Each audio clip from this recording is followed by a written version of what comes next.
that. And in cases like this, when a lady is left in the jail, nobody to take care, after about 3 months, you have to go to court.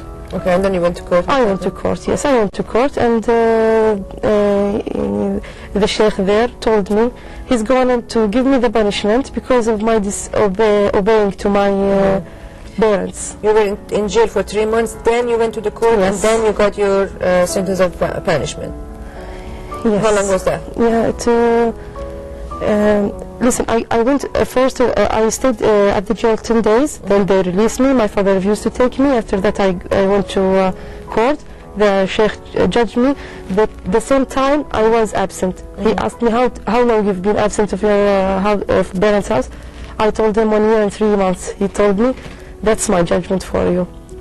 So the same period of time that you were out of the house of your parents, the court gave you the same period of time to serve in the jail? Yes. All right. After I took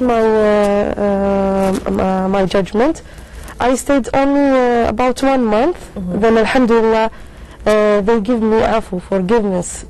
From the court? From the court, yes.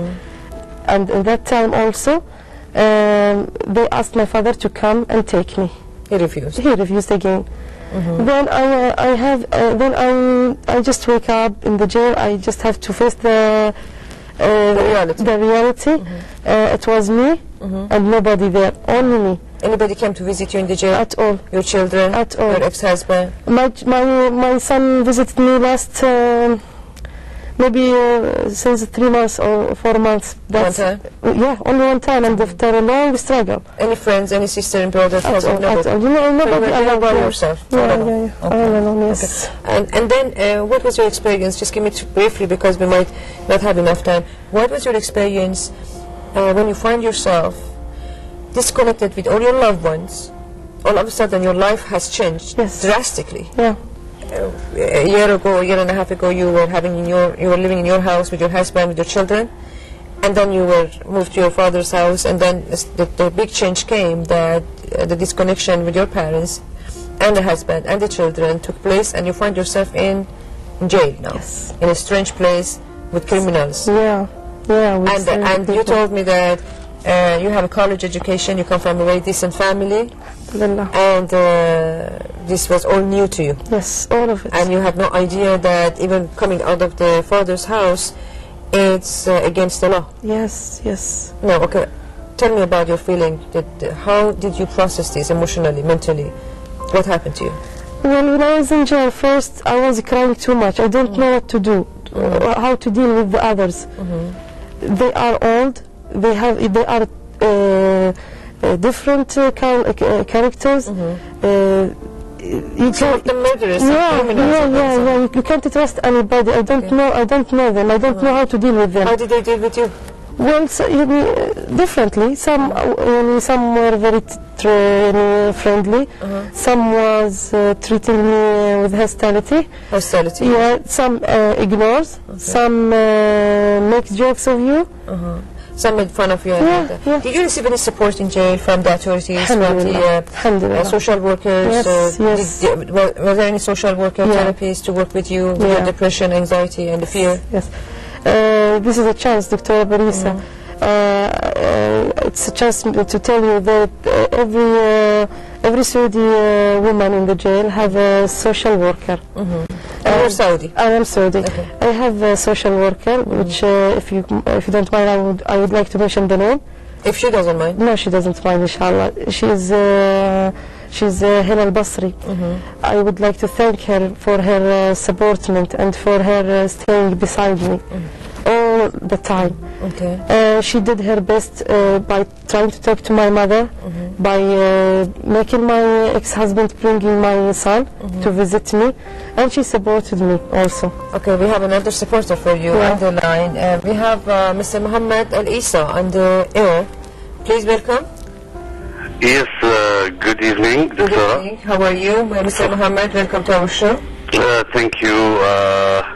Actually, I am Muhammad Al-Isa, the actor. Oh, welcome.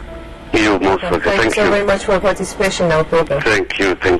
And good evening for Fatima. Good evening. Actually, I'm here. I'm not the right person here to say Fatima did right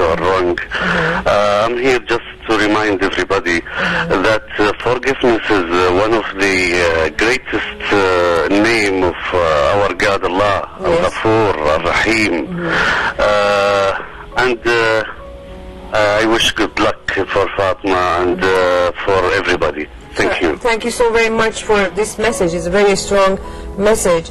For every Muslim or every human, every spiritual person who has believed in our Creator, to know that forgiveness is a very significant factor in human relationship. Without forgiveness, we will carry the burden of past. We would carry the burden of negativity, hostility, and darkness for ourselves and towards the other persons. Without forgiveness, really, we cannot feel the freedom and liberation of the spirituality. So let's go back to Fatima. And so where we were, pick it up right now. Yeah, I was talking about my social worker, and also I have one lieutenant who was following up my case. A lieutenant? Yeah, he's Omar Latebi. I am grateful for him, and I'd like to thank him because he was following up my case. He was the brother for me at the jail. I was desperate. I had to go to doctor and go on therapy just to calm me down because I was breaking down sometimes. Yeah. You know, sometimes. It's very hard. Yeah, sometimes it's very dark. We just talk about going to jail is just a few words together and just sentences that we hear, but when you, in actuality, when you go through that experience, people cannot even tolerate one night being in such a situation, and you were there for months, and all the emotional bond that you belong to were cut from you, so feeling identity crisis and feeling lost. We have another caller, Mr. Abdulrahman, you are on the air. Welcome. Good evening. Good evening. Yes, I just want to say that to Mrs. Fatima about I believe that every person, the only message I want to say to her that she should forget what happened in the past, and she should proceed and think about the future. She has 4 children now, and if she concentrate on them and raising them and thinking about the future and forgetting, we cannot, fix the mistakes which we did in the past. Everybody has his mistakes, and we continue thinking about the mistakes we did in the past, we will not be proceed, certainly. So what I want to tell her that we should think about the future, and we can, think about the mistakes we did in the past. Only that would help us in doing good things in the future. But don't, don't get stuck in these things, or we will not be able to go. This is what I want to say. And, thank you. Thank you for participating and give us your suggestion, Mr. Abdulrahman. Mr. Abdulrahman believes that you have to focus on future and focus on your children, and especially that sincerely you are repenting and you correcting your past mistake. We don't have much time, but we want to get to the conclusion. You received support, social support from the jail, and the most important thing that we have happy ending for you is she's married right now.